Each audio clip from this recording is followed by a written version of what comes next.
Now, are there going to be complaints about this? The 7 worst trades in Kings history? Well, I mean, you and Guerrero Grows and some of the fans on the text line and YouTube just being so negative today, man. You know, trying to ruin my vibe. But I'll let you get it off. Yeah, this is just to say, look, these were the old days. We don't do this anymore. Hey, Scott Perry, you remember these? Maybe you haven't heard of some of these. These are the things you want to avoid. Okay, right? That's how you spinning it. Right, okay. Because you've got a chance of the Kings making a really big deal here. Again, we don't know. We haven't spent a lot of time talking about that today because it's been done to death. But with a potentially big franchise-shifting trade on the horizon, here are the 7 worst trades, in my opinion, the Sacramento Kings have ever made. Not 2, not 3, not 4, not 5, not 6, not 7. It's not 1, 2, or even 3. It's 7. Kevin 7 with Whitey Gleason. That's pretty. Is that brand new? Is this I've the never first heard it time? before. Oh, that's First pretty of all, good. Yeah, it's the first time. Thank you, Jay. Jay is working hard back there. Yeah, and thank you, LeBron. All right, number 7, September 27th, 1989. Ralph Sampson traded by the Golden State Warriors to the Sacramento Kings for Jim Peterson. Now, Jim Peterson played a couple more years. Right. He was towards the end of the line. So it's not so much what the Kings gave up, but Ralph Sampson played 51 games for the Kings. He averaged 3.6 points per game, and he shot .369 from the floor. The poor guy he was done. He was finished. And I remember at the press conference talking to him about how you used to have to be the savior. You don't have to be that now. And he goes, yeah, and I like that. The poor guy was done. So that's number 5? That's number 7. Oh yeah, because it's Number 7. Yeah. Kevin 7. Yeah, okay. Yeah. All right. Number 6. September 23rd, 1991. You ever heard of Dwayne Shinsis? Oh yeah, Big Dwayne, former Denver Rest in Nuggets, peace. right? Rest in peace. Dwayne Shinsis acquired from the Spurs for Antoine Carr. Damn. In 1 year with the Kings, Shinsis averaged 3.3 points and 3.6 rebounds. Antoine Carr, big dog, played 9 more seasons, averaged double figures in points the next 2 seasons. Was that a straight up Carr for Shinsis? I think it was. Wow. Didn't really work out. I think that was Dick Motta going, we need a big fella. Yeah. This guy's got a lot of promise. That's pretty bad. That's bad. Number 5, February 16th, 2008. The Atlanta Hawks acquired Mike Bibby. In exchange, and Mike Bibby was like kind of the last one of that great team holding the bag. They got Mike Bibby for Sheldon Williams, Anthony Johnson, Tyronn Lue, Lorenzen Wright, and a 2008 second-round pick, which was used to select Sean Singletary.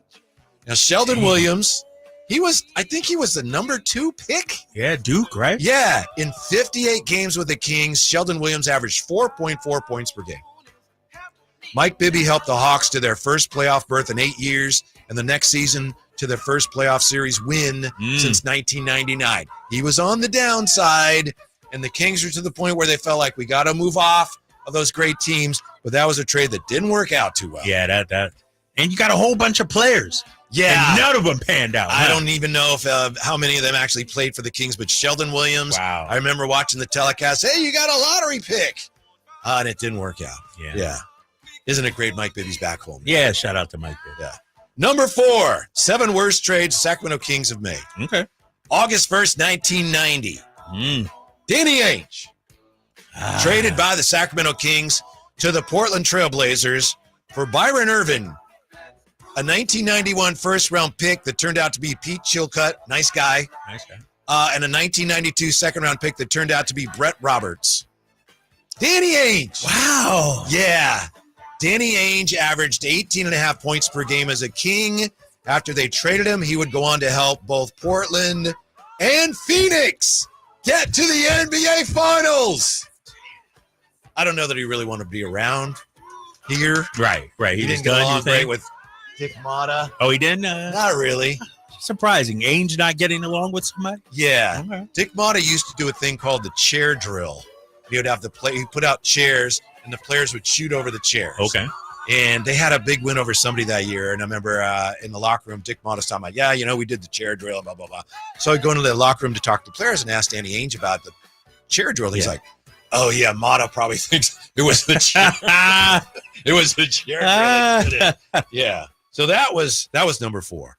Number 3, and some of those are, way. So way these back. are getting progressively worse. Right. Okay. Right. Okay. Third worst trade. By the way, draft picks not involved here. These are just trades. And I'll tell you straight up that the Domas Halliburton trade is not on here. The Kings got an all-league player for Halliburton. I know a lot of fans look at it and go, Yeah. There's no way that was anywhere Right. near Yeah. one of the worst trades in Kings history. It wasn't even a bad trade. So, number 3, February 20th, 2017. Okay. DeMarcus Cousins and Omri Caspi shipped to New Orleans in exchange for rookie guard Buddy Hield, Tyreek Evans, Langston Galloway, and the Pelicans' first and second round picks in the 2017 draft. Hold on. A lot of turmoil when that trade Let was me done. read that. Let me hear that one again. DeMarcus Cousins and Omri Caspi traded to New Orleans. Coming back, the Kings got Buddy Hield, rookie. They got Tyreek Evans, Langston Galloway, and the Pelicans' first and second round picks in the 2017 draft. Now, years later, you look at that, you're probably thinking, that doesn't sound horrible. Doesn't sound horrible. Mm-hmm.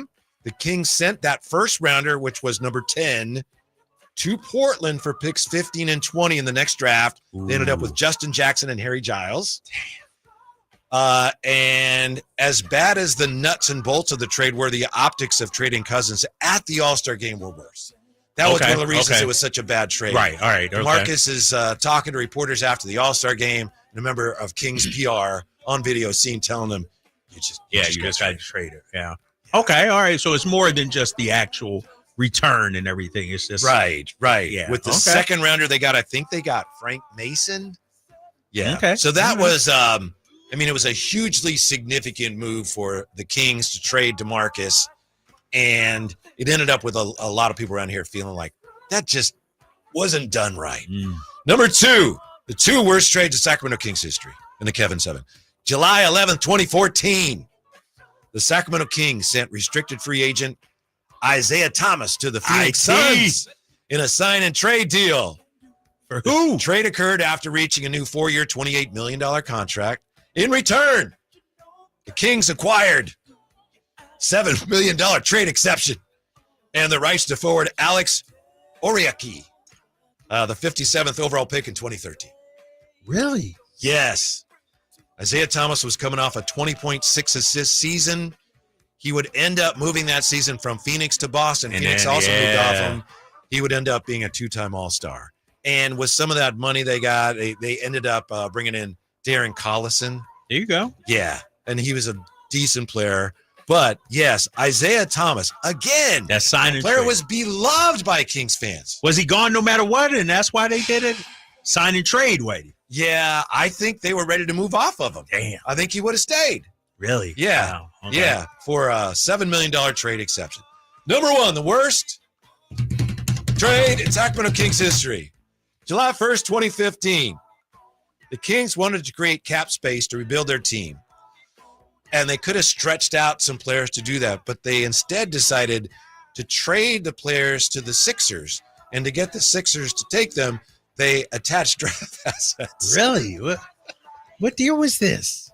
This was Nick Stauskas, Carl Landry, and Jason Thompson.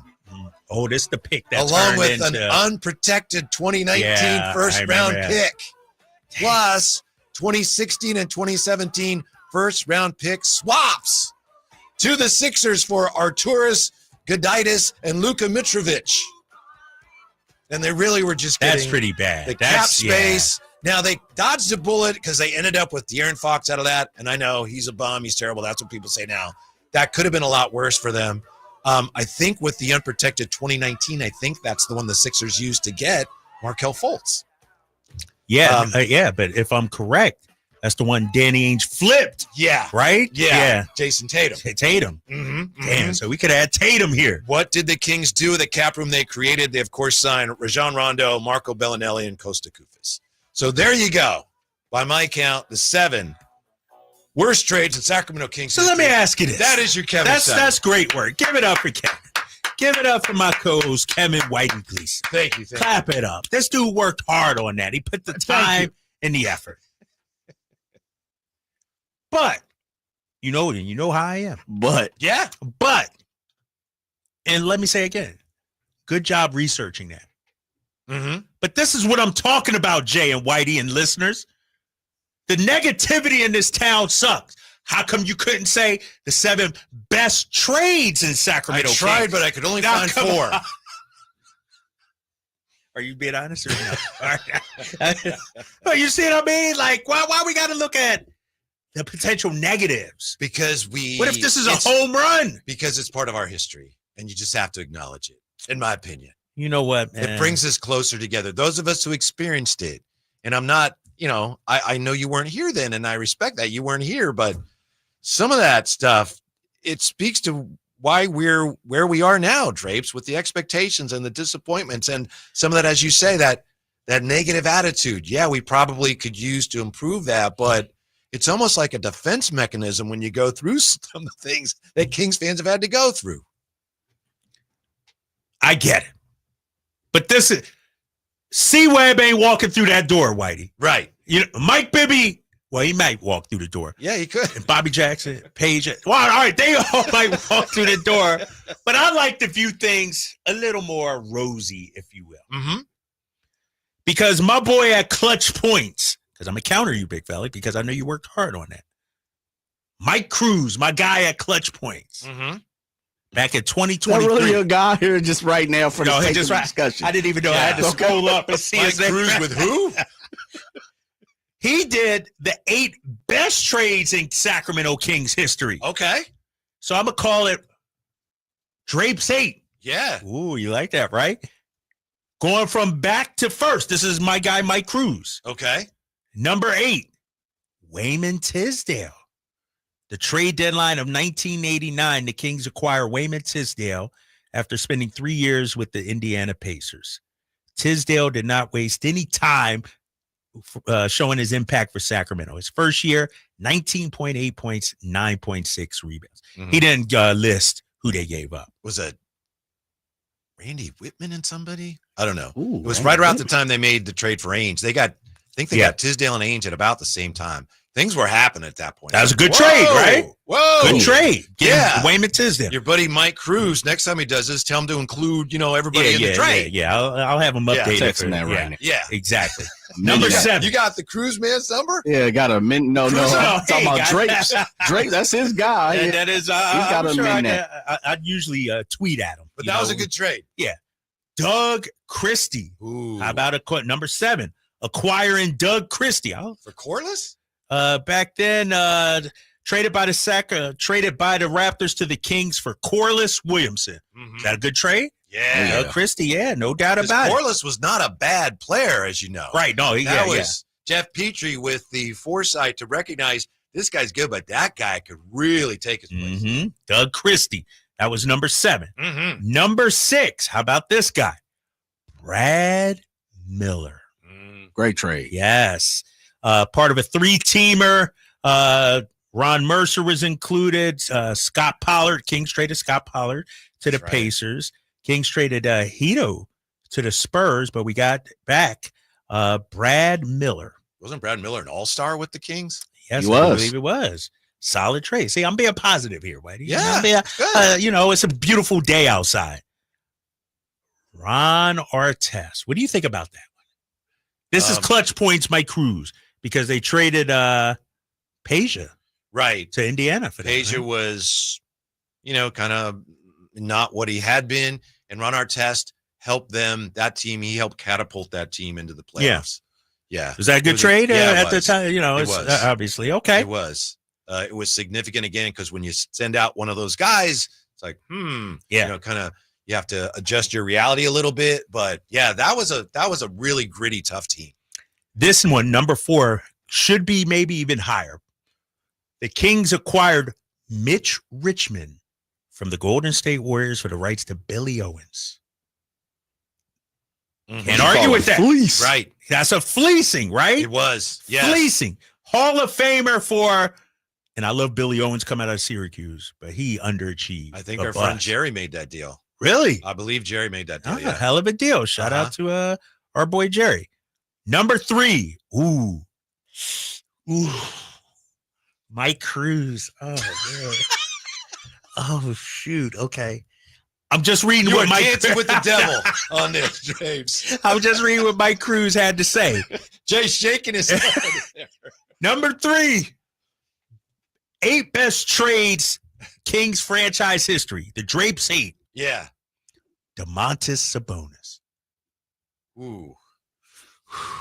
That's a tough one. Because it could be on both lists.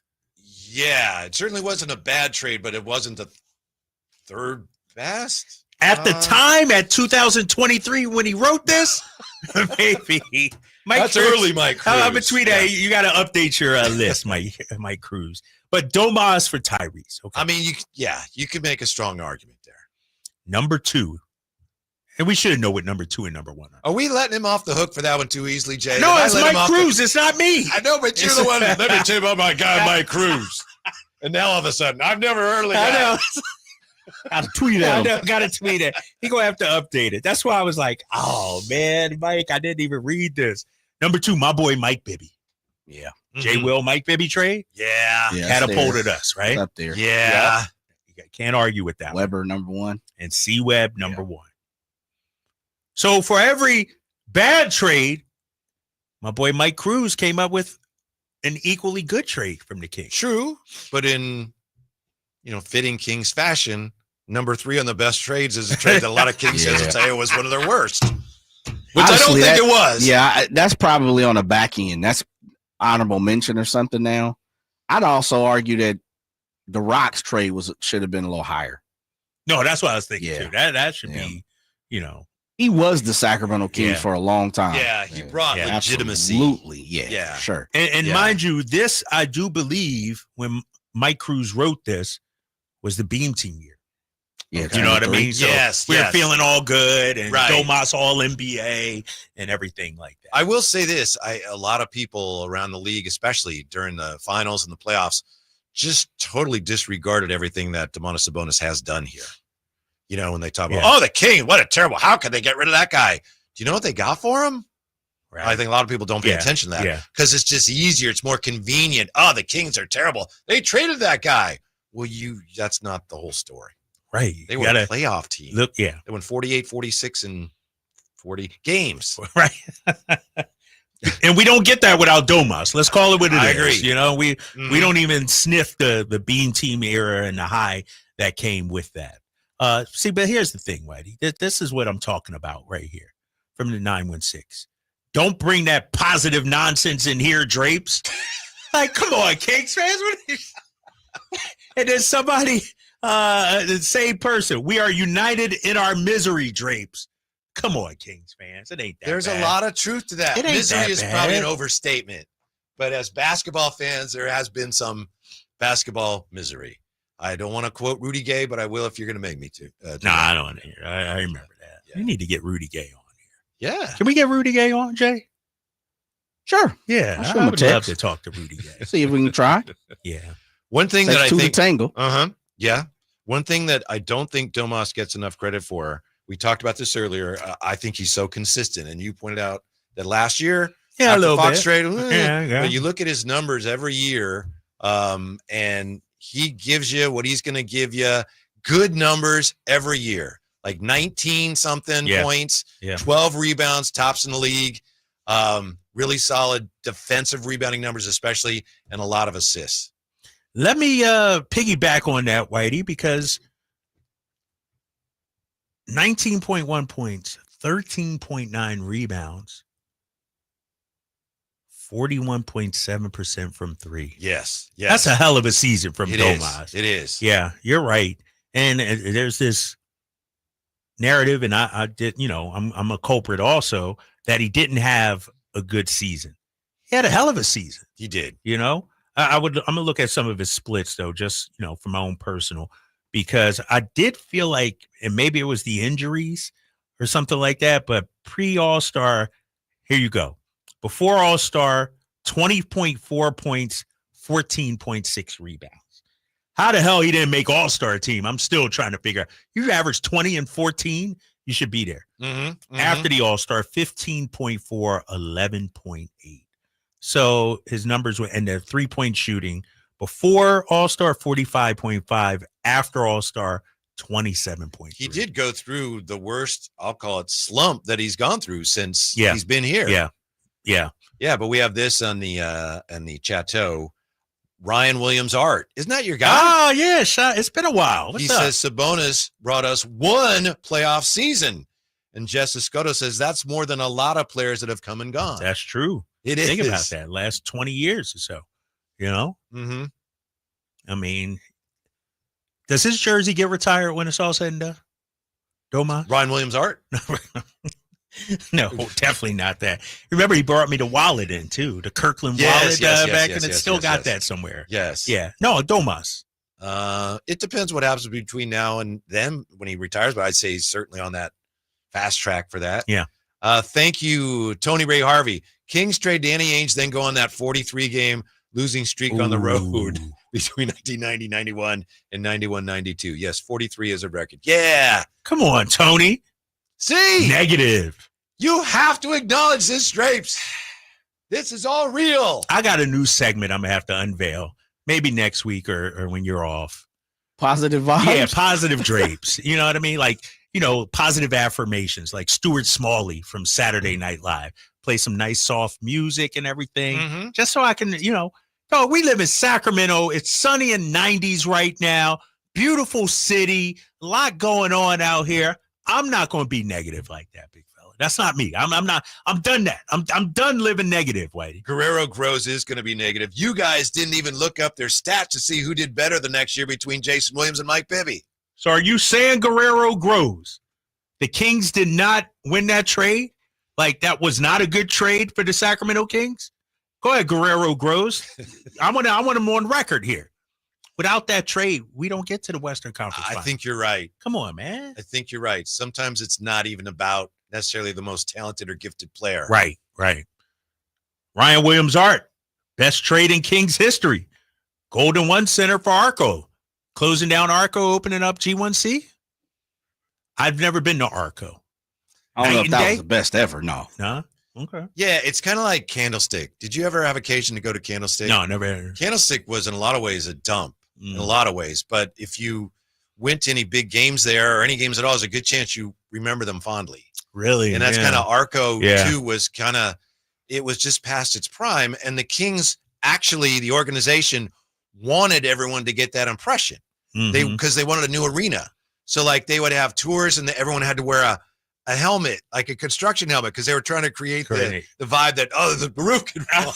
But it just was a little past its expiration date by the end. It was just not, the concourse was so small. It was a wonderful place, but it was time for it to go. So you couldn't even really maneuver through it that well? So, you look back on it, remember what it was when it opened and everything. It's like it was the crown jewel of the valley. Sort of like old Boston Garden. I don't know. You tell me. No, and I've never been there, but the stories I hear really was a dump.